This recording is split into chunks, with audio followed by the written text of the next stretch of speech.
In this video, we're breaking down every step of buying your first rental property so clearly that even your half-asleep future self will thank you.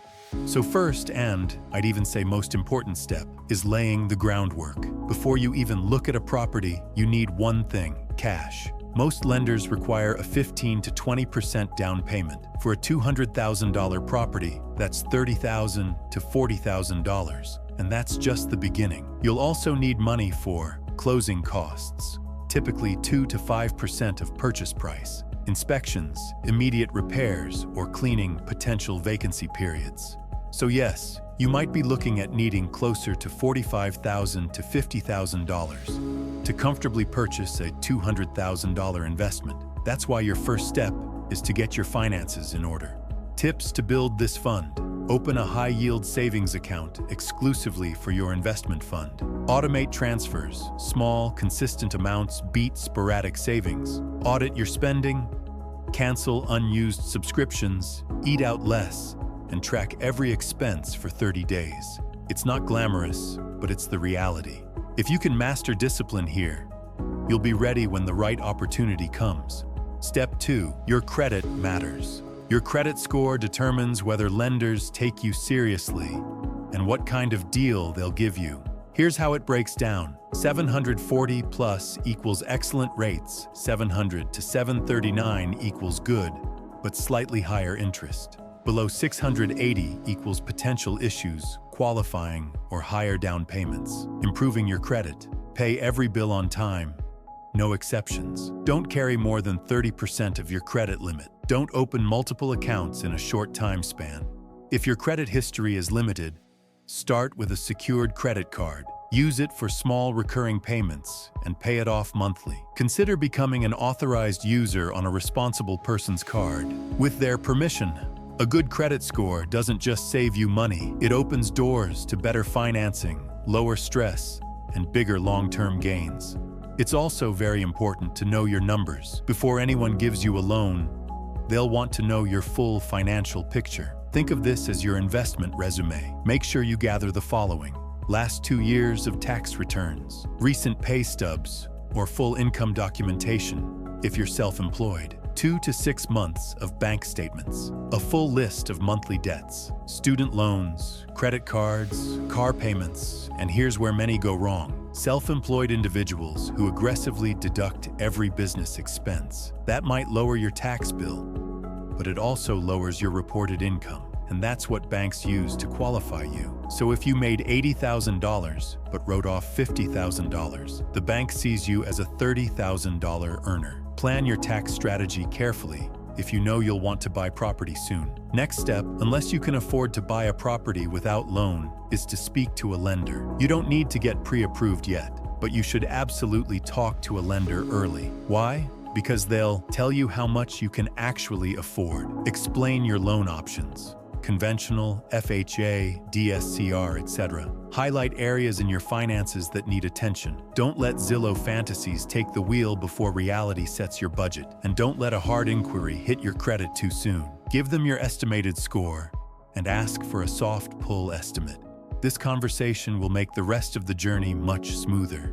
Step number 5. Do your research. Every market is different. Your job is to understand yours deeply, whether you plan to invest locally or out of state. Key things to look for: median property values, year-over-year price trends, rent prices and vacancy rates, population growth and job opportunities. Start a spreadsheet. Track listing prices versus sold prices. Attend open houses. Subscribe to local market newsletters. You'll start to notice which neighborhoods are gentrifying, where the hidden deals are, and what kinds of properties are in demand. Understanding your market lets you spot a good deal before the rest of the world catches on. After you've done your research, analyze the cash flow. Cash flow is the difference between what the property earns and what it costs you to own. Here's how to calculate it. Monthly income. Rent. Be realistic. Use comps, not your hopes. Monthly expenses. Mortgage. Principal plus interest. Property taxes. Insurance, maintenance, reserves. Budget 5 to 10%. Property management, if using one, around 8 to 10%. Vacancy, estimate 1 month per year. Example, rent equals $2,000 per month. Expenses equals $1,600 per month. cash flow equals $400 per month, equals $4,800 per year. That's not bad, especially when you factor in loan paydown, appreciation, and tax benefits. If your analysis shows negative or break-even cash flow, walk away. Positive cash flow is your safety net. Not all properties make good rentals. Your goal isn't to find the prettiest house, it's to find the smartest one. Focus on safe, working to middle-class neighborhoods, low-crime areas with solid schools and public transport, proximity to jobs, shopping centers, and hospitals. Avoid luxury homes, low returns, properties in declining or high-crime areas, higher tenant risk. Choose between single-family homes, easier to manage but riskier if vacant. Duplexes, triplexes, more cash flow, but more moving parts. Your first property should be in a market and category you understand. Once you find a potential property, assess what it needs. The best deals are the ones where the bones are solid, but the appearance is dated. Look for old kitchens and bathrooms, bad flooring, peeling paint. These are cheap cosmetic fixes that increase property value and rentability. Avoid anything with structural issues unless you have renovation experience or get a steep discount. Keep it rental-friendly. Use durable flooring, laminate or tile. Choose neutral paint colors. Keep the layout functional. Tenants don't need luxury. They want clean, safe, and livable. Also, don't underestimate the power of hiring others. At the end of the day, real estate is a team sport. Start assembling yours before you buy. Key players are the realtor. Choose one who understands investment properties. The lender, one who works with first-time investors. The contractor, reliable, communicative, and licensed. And the property manager. This one is rather optional, but helpful if you're remote. Vet everyone. Ask questions. Get referrals. Look for people who answer your questions clearly and respect your goals.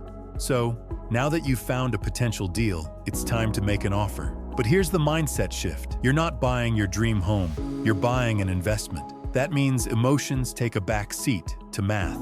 Before submitting your offer, double-check your cash flow projections. Get quotes for any repairs or upgrades. Ask your agent to show you comparable sales, comps, and always include contingencies, especially the inspection contingency. This gives you an exit if something major comes up. Don't waive it, no matter how competitive the market is. You might not get your first offer accepted. That's okay. Don't chase deals that don't work just because you're eager to get started. Stick to your numbers and trust the process. Once your offer is accepted, schedule a home inspection right away. This is your opportunity to find out if the property is a ticking time bomb or a hidden gem. What to inspect: roof age and condition, foundation cracks or movement, plumbing, leaks, pipe material, water pressure, electrical panel and wiring, HVAC systems, and mold, pests, water damage. If possible, attend the inspection in person. Ask questions, take notes. The inspector will send you a detailed report within a day or two.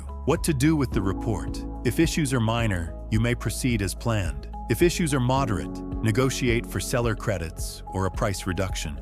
If issues are major, walk away. This step protects you from making a very expensive mistake. Take it seriously. With inspection and negotiations complete, you're ready to close. Here's what happens. You'll receive a closing disclosure summarizing your loan terms and final costs. Then you'll wire your down payment and closing costs to the title, Josh and escrow company. After that, you'll sign a mountain of paperwork, most of which is standard. To give you an overview, the typical closing costs include loan origination fees, title insurance, appraisal fees, escrow, and recording fees. This step can feel overwhelming, but your agent and lender should walk you through every form. Don't hesitate to ask questions. Once the deal closes, you officially own the property. With the property in your name, it's time to find a tenant. Here's how to do it right. Prepare the space, deep clean it, fix anything that's broken, and take bright, clear photos. List it everywhere: Zillow, Facebook Marketplace, Apartments.com, Craigslist, etc. Set a fair rent.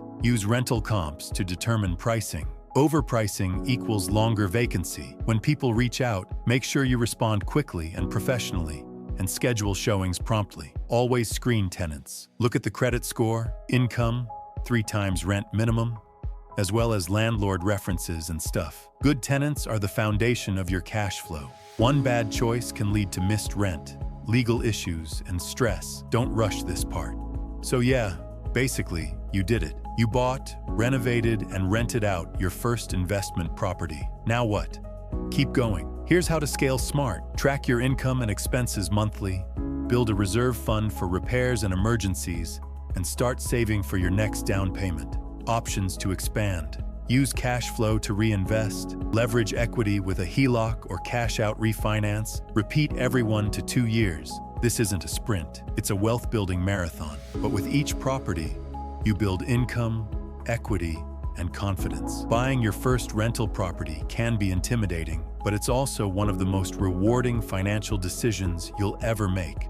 With the right strategy and the right mindset, anyone can do it. So take that first step, rewatch the parts you need, bookmark this video, and when you're holding the keys to your first property, you'll know it was worth it.